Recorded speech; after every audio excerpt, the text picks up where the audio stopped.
Hey scholars, it's Miss Jamie, and I am back with Harry Potter. We are going to start tonight. Again, if you want to follow along in one of your own books, we are starting along now on chapter 2, and it's called The Vanishing Glass. Nearly 10 years had passed since the Dursleys had woken up to find their nephew on the front step, but Privet Drive had hardly changed at all. The sun rose on the same tidy front gardens and lit up the brass number 4 on the Dursleys' front door. It crept into their living room, which was almost exactly the same as it had been on the night when Mr. Dursley had seen that fateful news report about the owls. Only the photographs on the mantelpiece really showed how much time had passed. 10 years ago, there had been lots of pictures of what looked like a large pink beach ball wearing different colored bonnets. But Dudley Dursley was no longer a baby, and now the photograph showed a large blond boy riding his first bicycle on a carousel at the fair, playing a computer game with his father, being hugged and kissed by his mother. The room held no sign at all that another boy lived in the house too. Yet Harry Potter was still there, asleep at the moment, but not for long. His Aunt Petunia was awake, and it was her shrill voice that made the first noise of the day. Up! Get up! Now! Harry woke with a start. His aunt rapped on the door again. Up! She screeched. Harry heard her walking toward the kitchen, and then the sound of the frying pan being put on the stove. He rolled onto his back and tried to remember the dream he had been having. It had been a good one. There had been a flying motorcycle in it. He had a funny feeling he'd had the same dream before. His aunt was back outside the door. Are you up yet? She demanded. Nearly, said Harry. Well, get a move on. I want you to look after the bacon, and don't you dare let it burn. I want everything perfect on Duddy's birthday. Harry groaned. What did you say? His aunt snapped through the door. Nothing. Nothing. Dudley's birthday. How could he have forgotten? Harry got slowly out of bed and started looking for socks. He found a pair under his bed and, after pulling a spider off one of them, put them on. Harry was used to spiders because the cupboard under the stairs was full of them, and that was where he slept. When he was dressed, he went down the hall into the kitchen. The table was almost hidden beneath all Dudley's birthday presents. It looked as though Dudley had gotten the new computer he wanted, not to mention the second television and racing bike. Exactly why Dudley wanted a racing bike was a mystery to Harry, as Dudley was very fat and hated exercise, unless, of course, it involved punching somebody. Dudley's favorite punching bag was Harry, but he couldn't often catch him. Harry didn't look it, but he was very fast. Perhaps it had something to do with living in a dark cupboard, but Harry had always been small and skinny for his age.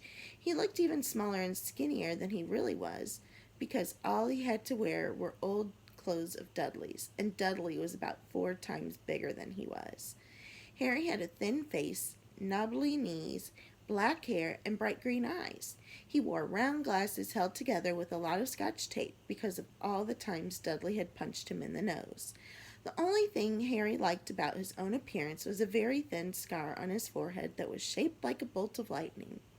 He had had it as long as he can remember, and the first question he could ever remember asking his Aunt Petunia was how he had gotten it. In the car crash when your parents died, she had said, and don't ask questions. Don't ask questions. That was the first rule for a quiet life with the Dursleys. Uncle Vernon entered the kitchen as Harry was turning over the bacon. Comb your hair, he barked, by way of morning greeting. About once a week, Uncle Vernon looked over the top of his newspaper and shouted that Harry needed a haircut. Harry must have had more haircuts than the rest of the boys in his class put together. But it made no difference. His hair simply grew that way, all over the place. Harry was frying eggs by the time Dudley arrived in the kitchen with his mother. Dudley looked a lot like Uncle Vernon. He had a large pink face, not much neck, small watery blue eyes, and thick blonde hair that lay smoothly on his thick, fat head. Aunt Petunia often said that Dudley looked like a baby angel. Harry often said that Derry looked like a pig in a wig. Harry put the plates of egg and bacon on the table, which was difficult as there wasn't much room. Dudley, meanwhile, was counting his presents.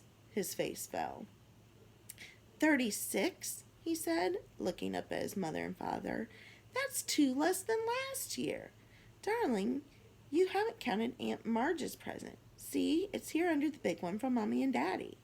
All right, 37, then, said Dudley, going red in the face. Harry, who could see a huge Dudley tantrum coming on, began wolfing down his bacon as fast as possible in case Dudley turned the table over. Aunt Petunia obviously scented danger too, because she said quickly, "And we'll buy you another 2 presents while we're out today. How's that, Popkin? 2 more presents. Is that all right?" Dudley thought for a moment. It looked like hard work. Finally, he said slowly, "So I'll have 39, sweetums," said Aunt Petunia. "Oh," Dudley sat down heavily and grabbed the nearest parcel. "All right, then." Uncle Vernon chuckled. Can get a little drink here.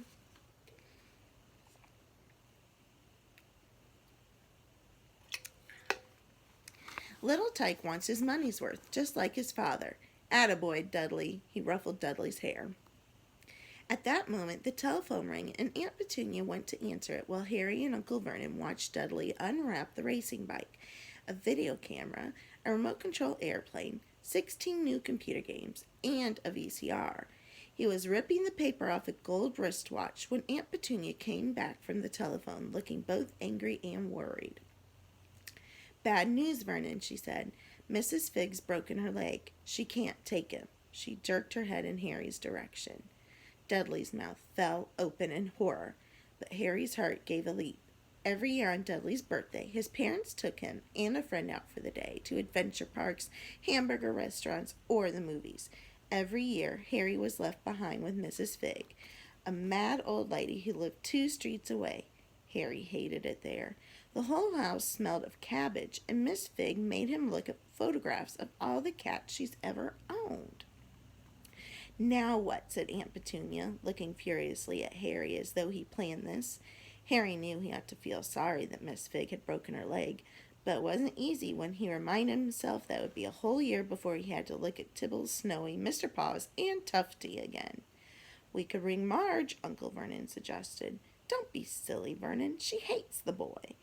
The Dursleys often spoke about Harry like this, as though he wasn't there, or rather, as though he was something very nasty that couldn't understand them, like a slug. "What about what's-her-name, your friend, Yvonne? On vacation in Morocco," snapped Aunt Petunia. "You could just leave me here," Harry put in hopefully.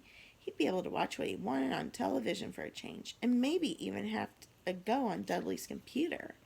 Aunt Petunia looked as though she swallowed a lemon. "And come back and find the house in ruins?" she snarled. "I won't blow up the house," said Harry. But they weren't listening. "I suppose we could take him to the zoo," said Aunt Petunia slowly, "and leave him in the car. That car's new. He's not sitting in it alone." Dudley began to cry loudly. In fact, he wasn't really crying. It had been years since he really cried, but he knew that if he screwed up his face and wailed, his mother would give him anything he wanted. "Dinky Duddy Dums, don't cry. Mummy won't let him spoil your special day," she cried, flinging her arms around him. "I don't want him to come," Dudley yelled between huge pretend sobs. "He always spoils everything." He shot Harry a nasty grin through the gap in his mother's arms. Just then the doorbell rang. "Oh, good Lord, they're here," said Aunt Petunia frantically, and a moment later Dudley's best friend, Piers Polkiss, walked in with his mother. Piers was a scrawny boy with a face like a rat. He was usually the one who held people's arms behind their backs while Dudley hit them. Dudley stopped pretending to cry at once. Half an hour later, Harry, who couldn't believe his luck, was sitting in the back of the Dursleys' car with Piers and Dudley on the way to the zoo for the first time in his life. His aunt and uncle hadn't been able to think of anything else to do with him, but before they left, Uncle Vernon had taken Harry aside. "I'm warning you," he had said, pointing his large purple face right up close to Harry's. "I'm warning you now, boy. Any funny business, anything at all, and you'll be in that cupboard from now until Christmas." "I'm not going to do anything," said Harry, "honestly." But Uncle Vernon didn't believe him. No one ever did. The problem was strange things often happened around Harry, and it was just no good telling the Dursleys he didn't make them happen. Once, Aunt Petunia, tired of Harry coming back from the barber's looking as though he hadn't been at all, had taken a pair of kitchen scissors and cut his hair so short he was almost bald except for his bangs, which she left to hide that horrible scar. Dudley had laughed himself silly at Harry, who spent a sleepless night imagining school the next day, where he was already laughed at for his baggy clothes and taped glasses. Next morning, however, he had gotten up to find his hair exactly as it was before Aunt Petunia had sheared it off. He had been given a week in his cupboard for this, even though he had tried to explain that he couldn't explain how it had grown back so quickly. Another time, Aunt Petunia had been trying to force him into a revolting old sweater of Dudley's, brown with orange puffballs. The harder she tried to pull it over his head, the smaller it seemed to become, until finally it might have fit a hand puppet, but certainly wouldn't fit Harry. Aunt Petunia had decided it must have shrunk in the wash, and, to his great relief, Harry wasn't punished. On the other hand, he got into terrible trouble for being found on the roof of the school kitchens.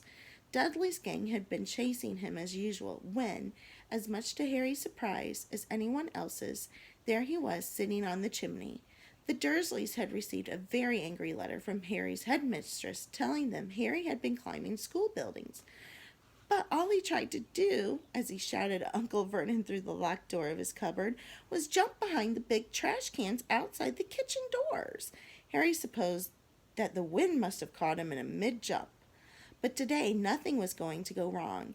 It was even worth being with Dudley and Pierce to be spending the day somewhere that wasn't school, his cupboard, or Mrs. Figg's cabbage-smelling living room. While he drove, Uncle Vernon complained to Aunt Petunia. He liked to complain about things. People at work, Harry, the council, Harry, the bank, and Harry were just a few of his favorite subjects. This morning, it was motorcycles. "Roaring along like maniacs, the young hoodlums," he said, as a motorcycle overtook them. "I had a dream about a motorcycle," said Harry, remembering suddenly. "It was flying." Uncle Vernon nearly crashed into the car in front. He turned right around in his seat and yelled at Harry, his face like a gigantic bee with a mustache. "Motorcycles don't fly!" Dudley and Pierce sniggered. "I know they don't," said Harry. "It was only a dream." But he wished he hadn't said anything. If there was one thing the Dursleys hated even more than asking questions, it was his talking about anything acting in a way it shouldn't, no matter if it was in a dream or even a cartoon. They seemed to think he might get dangerous ideas. It was a very sunny Saturday, and the zoo was crowded with families. The Dursleys brought Dudley and Pierce large chocolate ice creams at the entrance, and then, because the smiling lady in the van had asked Harry what he wanted before they could hurry him away, they bought him a cheap lemon ice pop. It wasn't bad either, Harry thought, licking it as they watched a gorilla scratching its head, who looked remarkably like Dudley, except that it wasn't blonde. Harry had the best morning he had in a long time. He was careful to walk a little way apart from Dursley so that Dudley and Pierce, who were starting to get bored with the animals by lunchtime, wouldn't fall back on their favorite hobby of hitting him. They ate in the zoo restaurant, and when Dudley had a tantrum because his Knickerbocker Glory didn't have enough ice cream on top, Uncle Vernon bought him another one, and Harry was allowed to finish the first. Harry felt afterward that he should have known it was all too good to last. After lunch, they went to the reptile house. It was cool and dark in there, with lit windows all along the walls. Behind the glass, all sorts of lizards and snakes were crawling and slithering over bits of wood and stone. Dudley and Pierce wanted to see huge poisonous cobras and thick man-crushing pythons. Dudley quickly found the largest snake in the place. It could have wrapped its body twice around Uncle Vernon's car and crushed it in a trash can. But at the moment, it didn't look in the mood. In fact, he was fast asleep. Dudley stood with his nose pressed against the glass, staring at the glistening brown coils. "Make it move," he whined at his father. Uncle Vernon tapped on the glass, but the snake didn't budge. "Do it again," Dudley ordered. Uncle Vernon rapped the glass smartly with his knuckles, but the snake just snoozed on. "This is boring," Dudley moaned. He shuffled away. Harry moved in front of the tank and looked intently at the snake. He wouldn't have been surprised if it had died of boredom itself. No company except stupid people drumming their fingers on the glass, trying to disturb it all day long. It was worse than having a cupboard as a bedroom, where the only visitor was Aunt Petunia hammering on the door to wake you up. At least he got to visit the rest of the house. The snake suddenly opened its beady eyes. Slowly, very slowly, it raised its head until its eyes were on level with Harry's. It winked. Harry stared. Then he looked quickly around to see if anyone was watching. They weren't. He looked back at the snake and winked too. The snake jerked its head toward Uncle Vernon and Dudley, then raised its eyes to the ceiling. It gave Harry a look that said quite plainly, "I get that all the time." "I know," Harry murmured through the glass, though he wasn't sure the snake could hear him. It must be really annoying. "Where did you come from?" Oh, the snake nodded vigorously. "Where did you come from anyway?" Harry asked. The snake jabbed its tail at a little sign next to the glass. Harry peered at it. "Boa constrictor, Brazil." "Where was it nice there?" The boa constrictor jabbed its tail at the sign again, and Harry read on. "This specimen was bred in the zoo." "Oh, I see. So you've never been to Brazil." As the snake shook his head, and a deafening shout behind Harry made both of them jump. "Dudley! Mr. Dursley! Come here and look at the snake! You won't believe what it's doing!" Dudley came waddling toward them as fast as he could. "Out of the way, you!" he said, punching Harry in the ribs. Caught by surprise, Harry fell hard on the concrete floor. What came next happened so fast no one saw how it happened. 1 second, Piers and Dudley were leaning right up close to the glass. The next, they had leapt back with howls of horror. Harry sat up and gasped. The glass front of the boa constrictor's tank had vanished. The great snake was uncoiling itself rapidly, slithering out onto the floor. People throughout the reptile house screamed and started running for the exits. As the snake slid swiftly past him, Harry could have sworn a low hissing voice said, "Brazil, here I come. Thanks, amigo." The keeper of the reptile house was in shock. "But the glass," he kept saying. "Where did the glass go?" The zoo director himself made Aunt Petunia a cup of strong sweet tea while he apologized over and over. Piers and Dudley could only gibber. As far as Harry had seen, the snake hadn't done anything except snap playfully at their heels as it passed. But by the time they were all back in Uncle Vernon's car, Dudley was telling them how it nearly had bitten off his leg, while Piers was swearing it had tried to squeeze him to death. But worst of all, for Harry at least, was Piers calming down enough to say, "Harry was talking to it, weren't you, Harry?" Uncle Vernon waited until Piers was safely out of the house before staring at Harry. He was so angry he could hardly speak. He managed to say, "Go. Cupboard. Stay. No meals," before he collapsed into a chair, and Aunt Petunia had to run and get him a large brandy. Harry lay in his dark cupboard much later, wishing he had a watch. He didn't know what time it was, and he couldn't be sure the Dursleys were asleep yet, until they were. He couldn't risk sneaking to the kitchen for some food. He lived with the Dursleys almost 10 years, 10 miserable years, as long as he could remember, ever since he'd been a baby.